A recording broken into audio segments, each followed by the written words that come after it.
আচ্ছা, আমি কথা বলবো ইভেন্ট ম্যাচ কোয়ালিটি নিয়ে। আমরা যখন ইভেন্ট ম্যাচ কোয়ালিটি ইমপ্রুভ করার জন্য আমরা বিভিন্ন ইউজারের পার্সোনাল ইনফরমেশনগুলো পাঠাই, তখন প্রত্যেকটা ইভেন্টের সাথে আমরা ইউজারের প্রত্যেকটা ইনফরমেশন আমরা পাঠাতে পারি না। যেমন আমরা চাইলেও ভিউ কন্টেন্ট ইভেন্টের সাথে ইমেইল পাঠাতে পারি না। আমি ই-কমার্স পয়েন্ট অফ ভিউ থেকে বলছি, D2C পয়েন্ট অফ ভিউ থেকেই বলছি। ফোন নাম্বার আমরা পাঠাতে পারি না যতক্ষণ না পর্যন্ত সে পারচেস করেছে। একজন ইউজার যতক্ষণ না সে পারচেস করেছে ততক্ষণ পর্যন্ত আমরা একজন কাস্টমারের পার্সোনাল ফোন নম্বর আমরা পাই না। এরকম first name, last name, date of birth, তারপরে হচ্ছে জেন্ডার, সিটি, স্টেট, এগুলো পারচেস করার আগ মুহূর্ত পর্যন্ত আমরা ইউজারের এই ইনফরমেশনগুলো পাই না। ঠিক আছে? তবে তাহলে আমরা কিভাবে হচ্ছে view content, add to cart, তারপর হচ্ছে চেকআউট, ভিউ কার্ট এগুলোর ইভেন্ট ম্যাচ কোয়ালিটি পাঠাবো, ইনক্রিজ করব। ইনক্রিজ করার জন্য আমরা বেসিকলি কিছু ইনফরমেশন পাঠাই, যেগুলো আমরা প্রপারলি পাঠাতে পারলেই আমাদের ইভেন্ট ম্যাচ কোয়ালিটি প্রায় ৭-এর উপরে চলে যায়, যেটাকে আমরা গুড বলতে পারি। তো এগুলো পাঠানোর জন্য আমরা এফবিপি অ্যান্ড এফবিসি পাঠাতে পারি, এক্সটার্নাল আইডি পাঠাতে পারি। সো আমরা সহজে হচ্ছে এফবিপি এবং এফবিসি পাঠাতে পারলেও এক্সটার্নাল আইডি পাঠাতে আমাদের একটু প্রবলেম ফেস করতে হয়। সো আজকের এই ভিডিওতে আমি দেখাবো কিভাবে এক্সটার্নাল আইডি, এই যে এক্সটার্নাল আইডিটা আমরা কিভাবে পাঠাতে পারি এবং এই এক্সটার্নাল আইডি কিভাবে আমরা সার্ভার এবং হচ্ছে ওয়েব দুই সাইড থেকে আমরা কভার করতে পারি। চলুন আমরা দেখে আসি আসলে কিভাবে করা যায়। এটা করার জন্য আমি একটা জিটিএমে চলে যাচ্ছি। জিটিএমে আসার পর এটা হচ্ছে আমার জিটিএম, এটা হচ্ছে আমার জিটিএম। সো এখানে আসার পর প্রথমে আমাকে একটা কাস্টম এইচটিএমএল এর একটা ট্যাগ তৈরি করতে হবে, যেটা আমি অল দ্য পেজে বসাবো। সো প্রথমে বলে রাখি, এক্সটার্নাল আইডি হচ্ছে এক্সটার্নাল আইডি পাঠানোর জন্য আমরা একটা কাস্টম এইচটিএমএল কোড ব্যবহার করব, অর্থাৎ এই কোডটাই ব্যবহার করব। চলুন আমরা আসলে মানে দেখি আর কি। হ্যাঁ, স্টেপ বাই স্টেপ দেখি আমরা কিভাবে অ্যাকচুয়ালি পাঠাতে পারি। চলুন তাহলে আমি এখানে একটা নতুন ট্যাগ ক্রিয়েট করব, এই কাস্টম এইচটিএমএল ট্যাগ। এখানে আমি কোডটা পেস্ট করে দিব। কোডটা পেস্ট করে দেওয়ার পর এখানে এটাকে অল দ্য পেজে আমি ইনিশিয়ালাইজ করব। এটার নাম দেব হচ্ছে custom HTML, custom HTML external external ID tag. আচ্ছা, আমি এভাবেই ডিফাইন করলাম যাতে আমার মনে থাকে। এটা করলাম। এটা করার পর আমি প্রিভিউতে যাব, এক্স্যাক্টলি এটা অল দ্য পেজে বসেছে কিনা সেটা দেখার জন্য, সেটা জাস্টিফাই করার জন্য। তাহলে আমি প্রিভিউ অপশনে ক্লিক করলাম। প্রিভিউ অপশনে ক্লিক করার পরে আমার প্রিভিউ অপশন অন হলো এবং আমি ডিবাগ ভিউতে চলে যাচ্ছি। ডিবাগ ভিউ অন হচ্ছে, হ্যাঁ। হওয়ার পরে এটা যেহেতু আমি অল দ্য পেজে বসিয়েছি, তাহলে আমার ওয়েবসাইট লোড হওয়ার সাথে সাথে, পেজটা ওপেন হওয়ার সাথে সাথে এখানে ফায়ার্ড হওয়ার কথা। তাহলে আমি একটু চেক করব যে ফায়ার্ড হয়েছে কিনা। এই যে এক্সটার্নাল আইডি রেডি, তার মানে আমি যে all the page external ID ট্যাগটা বসিয়েছি, তাহলে এটা ফায়ার হয়েছে। ঠিক আছে?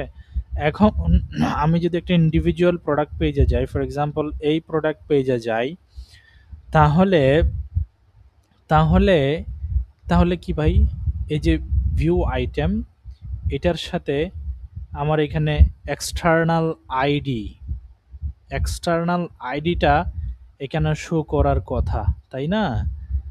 তাহলে এখানে কোথাও কিন্তু আমার এক্সটার্নাল আইডি আসেনি। তার মানে প্রত্যেকটা মানে প্রোডাক্টের সাথে এক্সটার্নাল আইডিটা, প্রত্যেকটা ইভেন্টের সাথে এক্সটার্নাল আইডিটা পাঠাতে হলে আমি একটা ভেরিয়েবল ক্রিয়েট করব এখন।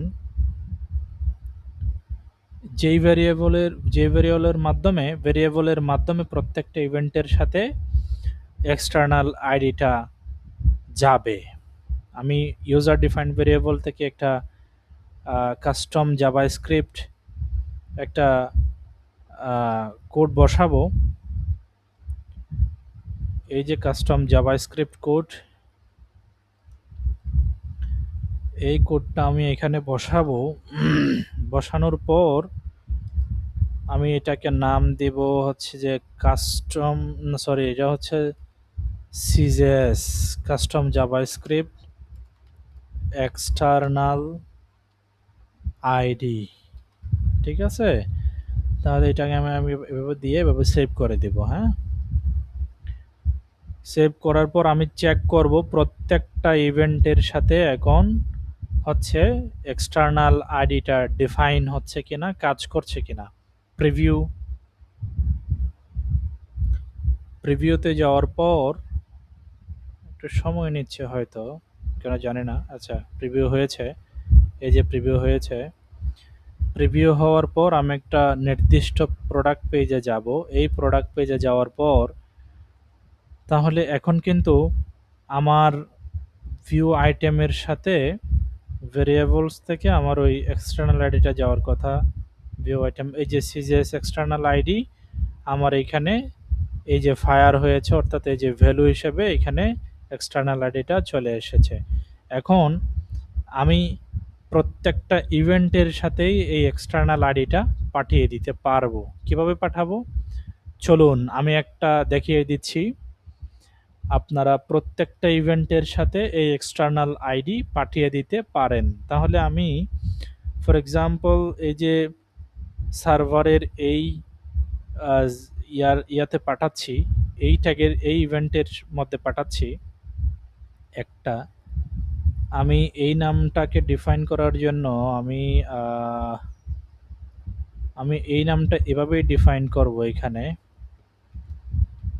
ঠিক আছে, সো এখানে গিয়ে আমি এটা এভাবে পেস্ট করে দিয়ে আমি জাস্ট এটা দেখিয়ে দিব।